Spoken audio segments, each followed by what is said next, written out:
भाई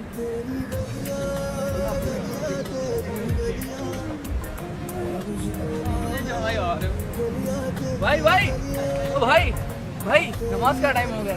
नमाज का टाइम हो रहा है। जाओ जाओ यार, मैं आता हूँ यार। ओ यार जाओ, मैं आता हूँ। चल चल, तेरे पीछे आया मैं यार।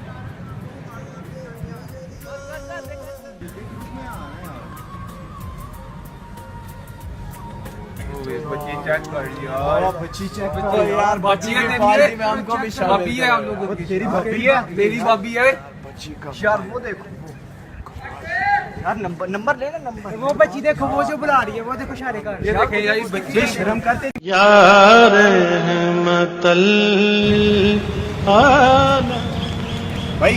भाई बात सुनो भाई, आओ नमाज पढ़ने चले, टाइम हो गया यार। नहीं नहीं, अभी आधा घंटा है। आधा घंटा तो इधर इधर बैठ, फिर नमाज पढ़ने जाना। बैठ थोड़ा।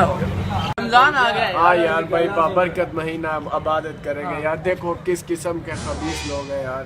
बात देखो, अल्लाह का नाम ही नहीं, कोई पता ही नहीं इन लोगों को ना, बिल्कुल ही ना।